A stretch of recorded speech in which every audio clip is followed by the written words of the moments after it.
आता मोरे सर बोलतील आणि मोरे सरांचं आता शेवटचंच वैशिष्ट्य सांगतो की मोरे सर साप्ताहिक सकाळमधून विश्वाची आर्त नावाची लेखमाला कित्येक वर्ष चालू आहे आणि ती लेखमाला लोकांना एवढी लोकप्रिय झालेली आहे की माझे काय मित्र काय नातेवाईक वगैरे काय अमेरिकेत आहेत वगैरे त्यांना आम्ही लिंक पाठवतो. तर लिंक अशी इकडे जाते आणि अमेरिकेमध्ये राहणारे भारतीयांना अमेरिका माहीत नाही. तिथं राहून 30-40 वर्ष ते त्यांच्या लेखामुळे. आता मागच्याच साप्ताहिक सकाळमध्ये जो लेख आला होता तो सगळा अमेरिका युरोप यावरच होता. त्यांनासुद्धा कळणार नाही का खरी अमेरिका कशी आहे. ते मोरे सर काम करतात म्हणून त्यांना आता एक लेखक साहित्यिक म्हणून जागतिक दर्जा मिळालेला आहे. आता मी मोरे सरांना विनंती करतो की त्यांनी आपलं मनोगत व्यक्त करावे. हो,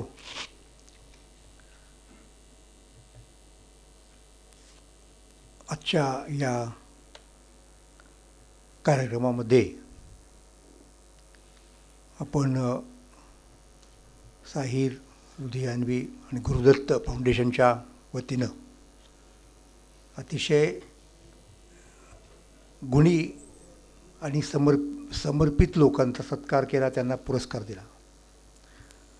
हे कार्य गेले कित्येक वर्ष आमचे मित्र सुरेश टिळेकर हे अखंड आणि सातत्याने करत आहेत. त्याबद्दल मी पहिल्यांदा त्यांना धन्यवाद देतो. आणि ज्यांना त्यांनी गौरवलं पुरस्कार देऊन माझ्या हस्ते, तो माझाही गौरव मी समजतो. कारण त्यानिमित्ताने चांगले लोक एकाच वेळेला एकाच व्यासपीठावरती भेटतात. एरवी कुठे कुठे शोधत जावं लागतं, या शहरात त्या शहरात वगैरे वगैरे. तर ही फार महत्त्वाची गोष्ट आहे. आणि त्यांचा जो अप्रोच आत्तापर्यंतचा मी पाहिला, कारण त्यांच्या अनेक कार्यक्रमामध्ये मी सहभागी झालेलो होतो, तो जो एक प्रकारची कॉन्ट्रीब्युशन हे अनेक लोक करत असतात, म्हणजे विशेषतः कलेच्या माध्यमातून, साहित्याच्या माध्यमातून. पण त्याच्या पलीकडे जाऊन एक काही सामाजिक बांधिलकी असते आपली असे मानणारे. आता भले मगाशी डॉक्टरांनी सांगितलं असेल की मी स्वार्थी माणूस आहे म्हणून. माणसाचं वैशिष्ट्यच आहे, प्रत्येक माणूस स्वार्थीच असतो, किंबहुना त्याच्या जगण्यासाठी त्याला स्वार्थी असावं लागतं. त्यामुळं स्वार्थी असणे याच्याबद्दल काही अपोलॉजिटिक असायचं काहीच कारण नाही. मुद्दा असा आहे की ॲडम स्मिथ नावाचा जो फार मोठा अर्थशास्त्रज्ञ होऊन गेला, ज्याने आधुनिक अर्थशास्त्राचा पाया घातला असं आपण म्हणतो, त्यानं असं सांगितलं की प्रत्येकाने आपला स्वार्थ साधला म्हणजे साधित असतानाच आपोआप इतरांचाही साधला जातो. इतरांचं काही वेगळं करण्याची गरज नसते असं त्याचं म्हणणं आहे. म्हणजे त्यांनी एक तो वेगळा सिद्धांत मांडला. कोणाला पटेल न पटेल हा भाग वेगळा. तर मग ते कसं होतं, तर त्यासाठी त्यांनी सांगितलं एक जणू काही एक अदृश्य हात असतो की तुम्ही तुमचं काम चांगलं करा, तुम्ही तुमचं चांगलं काम करा, यांनी यांचं काम चांगलं करावं आणि त्याच्यातनं आपोआपच आपण आपलं हित साधता साधता इतरांचं हित साधतो. तर ते कसं घडतं हे त्यांनी फार वेगळ्या पद्धतीने सांगितलं. भले त्यांनी स्वतःवरती असा एक आरोप करून घेतला, पण मी अगदी यांनी सांगेन की याच पद्धतीने समाज चालत असतो. हां, आता आपला स्वार्थ साधताना दुसऱ्याच्या स्वार्थाच्या आड येणं हे चुकीचं आहे, हा खरा त्यातला मुद्दा आहे. आणि ते त्यांनी येऊ नये म्हणून आपल्याला एक काहीतरी सिस्टीम लागते. त्याला तुम्ही राजकीय म्हणा, सामाजिक म्हणा, एक व्यवस्था लागते. आणि ती व्यवस्था वेगवेगळ्या पद्धतीने बघतो आपण जगात निर्माण होते, राष्ट्रांमध्ये निर्माण होते. काहींचं म्हणणं असं असतं की इतर राष्ट्रांमध्ये असलीच पाहिजे, पण आमच्यात असता कामा नये, आम्ही आमचं बघू, आमच्या पद्धतीने चालू. असं नाही म्हणजे असं नाही व्हायला पाहिजे, पण ते होत असतं, ही वस्तुस्थिती आहे. आणि आता आपण ज्या वेगवेगळ्या मंडळींना पुरस्कार दिला, तर मला एक गोष्ट सांगायची आहे की यातली बरीचशी मंडळी कुठल्या ना कुठल्या कलाक्षेत्राशी निगडीत आहेत. म्हणजे आयुर्वेदाला कला म्हणायचं की नाही माहीत नाही, पण बाकीची तर आर्ट पण आहे म्हणतात, बरोबर आहे. तर ह्याच्यामध्ये वैशिष्ट्य काय वाटतं मला की साहिर गुरुदत्त ही जी एक जोडी ती पकडली यांनी. म्हणजे मी असं म्हणेन की आपण खो खो खेळतो की नाही, त्याचे 2 डांब असतात, 2 खांब असतात आणि त्याच्या भोवती आपण खेळत असतो. तसं हे 2 या खेळाचे 2 काही खांब आहेत. आणि काय करतो आपण मग की प्रत्येक वर्षी एखादा पुरस्कार देतो, त्याला पुढच्या वर्षी उठवतो, म्हणजे त्याच्याऐवजी दुसरा कोणीतरी बसवतो.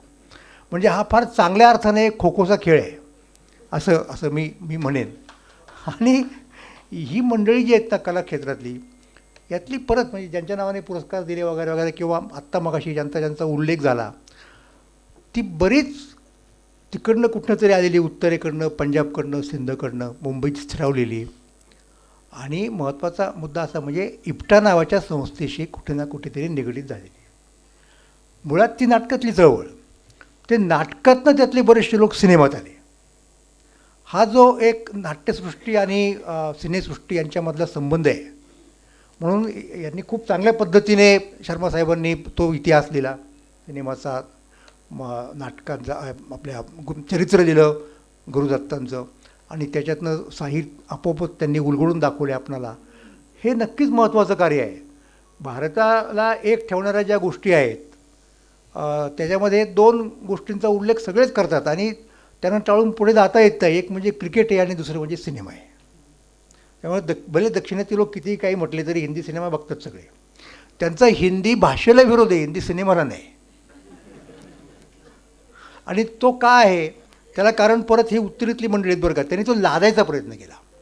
असं करून चालत नाही, लक्षात घ्या. आपण जेव्हा भारत म्हणतो की नाही, तेव्हा भारताचं वैशिष्ट्य काय आहे, किंबहुना मी भारताची व्याख्या काय आहे, हा जो एक मुद्दा, भारतीयत्व काय आहे, हा हा हा मुद्दा फार महत्त्वाचा आहे.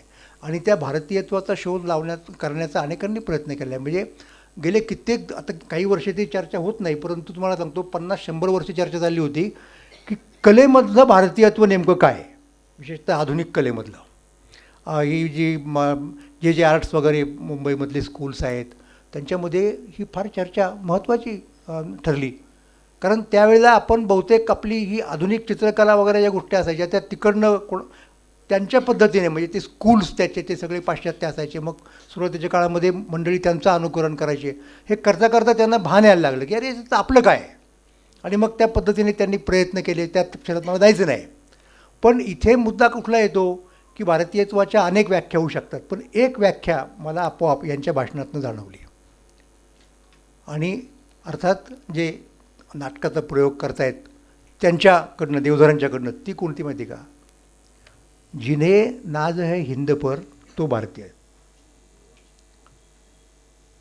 त्या शाहिरीच्या त्या कवनामध्ये जी ओळ आहे, आता तिथे ते विचारतायत की कुठे आहेत ते अशा प्रकारचे भारतीय. पण आधी डिफाईन करायला पाहिजे ना भारतीय. तर पहिली अट भारतीय असण्याची, भारतीयत्वाची, की तुम्हाला तुमच्या देशाबद्दल नाज म्हणजे अभिमान असला पाहिजे. आणि मग तो अभिमान व्यापक असला पाहिजे ना. मग तुम्ही त्या ठिकाणी तुमचं प्रांतीयत्व, म्हणजे प्रांतीय, तुम्ही कुठल्या प्रांताचे आहात, तुम्ही कुठल्या धर्माचे आहात, कुठल्या जातीचे आहात, त्याच्यावर तुम्हाला मात करता आली पाहिजे. आणि नेमकं हे होत नाही आपल्याकडे. तो खरा प्रॉब्लेम तो आहे. आणि का होत नाही त्याचं एक कारण सरळ सरळ आहे की राजकीय मंडळींचे हितसंबंध गुंतलेले असतात. आता जाती व्यवस्था कित्येक, आता मला आश्चर्य वाटलं की काही लोकांचं असं म्हणणं आहे की भगवान बुद्धापासून जातीच्या विरुद्ध चळवळ सुरू आहे. मला हे समजत नाही की 2000-2500 वर्ष झाली ही चळवळ सुरू आहे ना, अजून कशी काय जात नाही. मग म्हणजे जातीच्या विरुद्ध चळवळी करणारे जे लोक आहेत त्यांच्याचबरोबर कुणीतरी ते टिकवण्यासाठी प्रयत्न करणारे पण असतील ना. आणि ते का टिकवायचं असतं त्यांना, की त्याच्यात त्यांचा कुठेतरी हितसंबंध असतो. आता मधल्या काळात काय झालं, एक मोठी औद्योगिक क्रांती झाली, एक वेगळी व्यवस्था, आपल्याकडे जी जाती व्यवस्था होती की नाही, औद्योगिक क्रांतीच्यामुळं ही सगळी सामाजिक जडणघडण बदलेल आणि एक वर्णव्यवस्थेच्या ऐवजी वर्गव्यवस्था येईल असं लोकांना वाटलं. आणि तसं एक स्वप्न पाहिलं लोकांनी, म्हणजे विशेषतः डाव्या मंडळींचं हे स्वप्न होतं की जातीभीती सगळ्या नष्ट होतील, इवन देशाभिमानाची सुद्धा गरज राहणार नाही, ते पण एक प्रकारचा अडथळाच आहे. आणि मग काय असेल तर ती एक जी व्यवस्था, वर्गव्यवस्था, आणि अल्टिमेटली ती पण नष्ट होईल. म्हणून हे टप्पे आहेत किंवा इथले वर्णव्यवस्थेचं रूपांतर एक वर्गात झालं पाहिजे. म्हणजे जन्मावरती आधारित न राहता वर्ण जन्मावरती असतो, काहीतरी एक असं झालं पाहिजे. ते झालं का, ते नाही झालं का, कारण या मंडळींच्या लक्षात असं आलं की ह्या गोष्टी टिकून राहण्यातच आपलं काय म्हणत त्याला हित आहे. आणि मग कारण तो शॉर्टकट असतो ना. आपल्या जातीच्या लोकांना जर आपण अपील केलं, हे तुम्हाला सांगतो मी, तर त्यांना जास्त खरं वाटतं, ते विश्वास टाकतात. म्हणजे ते नाही की आपल्या पुढारी आपल्या जातीचा पाहिजे, अनुयायी आपल्या जातीचा पाहिजे. मग असं असेल तर लोकशाही टिकणार कशी? हा त्याच्यातला एक भाग आहे ना. आणि अशा प्रकारचे प्रयोग आपल्याकडे झाले नाहीत अशातला भाग नाही बरं का. मी तुम्हाला सांगतो, 1957 सालची जी निवडणूक झाली त्यावेळेला संयुक्त महाराष्ट्राची चळवळ अत्यंत जोमामध्ये होती. आणि त्या चळवळीत मी तुम्हाला सांगतो, समितीनं काय केलं, समिती म्हणजे सगळे पक्ष आले, म्हणजे काँग्रेस सोडून सगळे पक्ष समितीमध्ये होते त्या काळचे. म्हणजे शेतकरी कामकरी पक्ष होता, प्रजा समाजवादी पक्ष होता, आणखीन रिपब्लिकन पक्षसुद्धा होता, नुकताच स्थापन झालेलं, त्यावेळेला बाबासाहेबांचं नुकतंच निर्वाण झालेलं होतं. हिंदू महासभा होती, विशेष म्हणजे जनसंघसुद्धा होता त्या काळात. हे सगळे एकत्र आले आणि एकत्र येऊन त्यांनी कोणाच्या विरोधात उमेदवार दिले? काँग्रेसच्या. का? तर काँग्रेसमुळे संयुक्त महाराष्ट्र निर्माण होत नाही, म्हणजे काँग्रेसचे सरकार असूनही केंद्रात ते करत नाही. मग अशा वेळेला मी तुम्हाला सांगतो, या मंडळींनी एक फार महत्त्वाचा प्रयोग करून पाहिला. तो कोणता प्रयोग? की काँग्रेसच्या सवर्ण उमेदवाराच्या विरुद्ध, लक्षात घ्या, समितीनं शेड्यूल कास्टचा उमेदवार दिला अनेक ठिकाणी, आणि तो उमेदवार काँग्रेसच्या उमेदवाराचा पराभव करून निवडून आला. म्हणजे त्याचा काय झाला अर्थ, की त्या काळात निदान महाराष्ट्रासाठी का होईना आपण आपल्यातल्या जातीय भावनेवरती मात केली. म्हणजे करू शकतो आपण, हा त्याच्यातला मुद्दा मला सांगायचा आहे. पण ते करण्यासाठी असा काहीतरी एक प्रचंड क्रायसिसचाच काहीतरी आला पाहिजे का प्रसंग? असं नाही. आपण नॉर्मल व्यवस्थेमध्ये असतानासुद्धा आपणाला या गोष्टीवरती मात करता आली पाहिजे. आणि ती कुणी केली, कशी केली, हे सांगणारा नाट्यप्रयोग जर देवधरांच्या सारखी मंडळी करत असतील तर निश्चितपणे त्यांना पुरस्कार देऊन टिळेकरांनी एक महत्त्वाचं काम केलेलं आहे, असं सुद्धा मला या ठिकाणी म्हणावंसं वाटतं. ते आयुर्वेदाच्या बाबतीत मला एक हे सांगतो, म्हणजे फक्त आयुर्वेदच काय, आणखीनही काही प्रकारच्या उपचार पद्धती की ज्या प्रसंगी काही लोकांना थोड्याशा मिस्टिक वगैरे वाटतात, गूढ अशा प्रकारे वाटतात. तर माणसाच्या एकूण जगण्यामध्ये त्यालासुद्धा काही एक स्थान असतं. काही काही लोक काय करतात की वैज्ञानिक दृष्टी म्हणजे असं एकदम काहीतरी भलतंच वेगळं आणि त्यालाच एक काहीतरी मिस्टिक करून टाकतात. असंही कधी कधी होतं. मी तुम्हाला सांगतो, आपल्याकडे भाई चितळे होऊन गेले. पुण्यामध्ये फार मोठे कॉम्रेड चितळे, हे विष्णुपंत चितळे कामगार चळवळीमध्ये होते. मला वाटतं कुठेतरी निवडूनही आले होते. आणि मुख्य म्हणजे त्यांना या गोष्टीचं फार आकलन होतं, म्हणजे ज्याला ऑकल्ट म्हणतो आपण.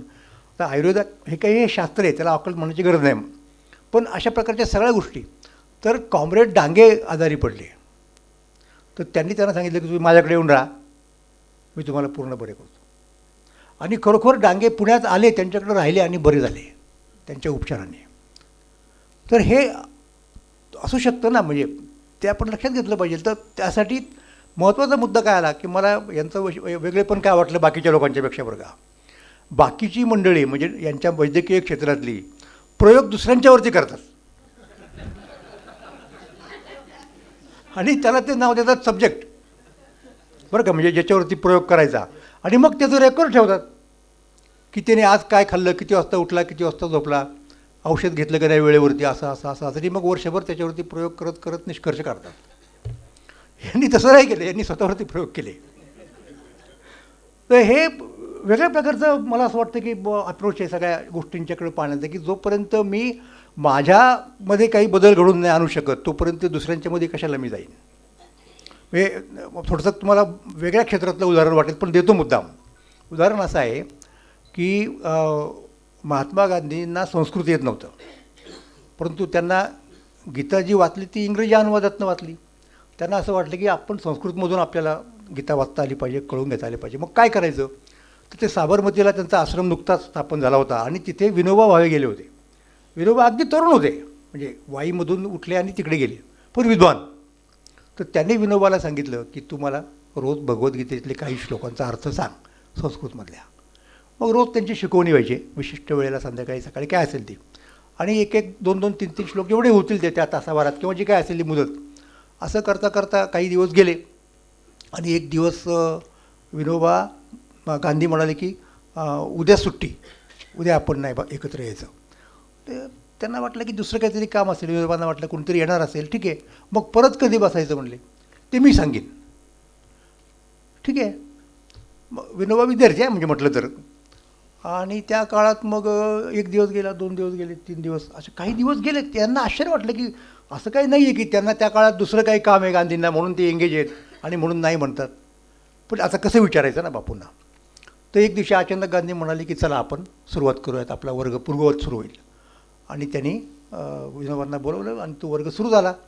मग काही दिवसांनी विनोबांनी विचारलं की तुम्ही मध्ये असा गॅप का घेतला होता. तर ते म्हणले असं आहे बघ, तू मला संस्कृत गीता वाचून दाखवतो, त्याचा शब्दशः अर्थ सांगतो, मला तो कळतो. पण मी गेल्यानंतर असा विचार करतो की हे मला माझ्या जगण्यात आणता येईल का प्रत्यक्ष, मला तसं वागता येईल का. आणि मला तसं वागता येईल अशी माझी खात्री पटली की मी पुढे जातो. मग तर त्या दिवशी तू सांगितलेला श्लोक असा होता की तो माझ्या जगण्यात मला जरा प्रॉब्लेम होता की बाबा आपल्याला जमल का नाही, आपल्याला जमल का नाही. मग मी मधल्या काळात ती प्रॅक्टिस केली ते आपल्या जीवनामध्ये उतरवण्याची. आणि ज्या दिवशी मला खात्री पटली की आता आपण हे करू शकतो, तेव्हा म्हटलं की आता परत सुरू करूयात वर्ग, दुसरी टर्म सुरू. तर तसं डॉक्टरांचं आहे, स्वतःवरती प्रयोग करून बघायची त्यांची ती प्रवृत्ती आहे. ती मला अत्यंत महत्त्वाची वाटते. असो तर हे नेहमीप्रमाणे अतिशय चांगल्या गुणवंतांना आणि मोठ्या गुणवंतांच्या नावाचा पुरस्कार देणारे आमचे मित्र सुरेश टिळेकर हे स्वतःच एक महागुणवंत आहेत. कारण अशा प्रकारे करणं, आणि अर्थात त्यांचं बाळकडू त्यांना त्यांच्या घरीच त्यांच्या वडिलांच्याकडनं मिळालेलं आहे. ते डाव्या चळवळीतले मोठे कार्यकर्ते होते, सामाजिक राजकीय कार्यकर्ते होते. असे बंधू फार मोठे नाट्यकर्मी होते. घाशीराममुळं त्यांचं नाव सगळ्या जगात दुमदुमलं. आणि त्यांनी अशा पद्धतीने बलराज साने आणि साहिर लुधियानवी यांच्या नावे आणखीनही काही मंडळींच्या नावे पुरस्कार द्यावा, आता यावेळेला ऋत्विक घटकांच्या नावे, हे अगदी त्यांच्या सगळ्या परंपरेला, त्यांच्या स्वतःच्या व्यक्तिमत्वाला साजेसं आणि सुसंगत असंच झालं.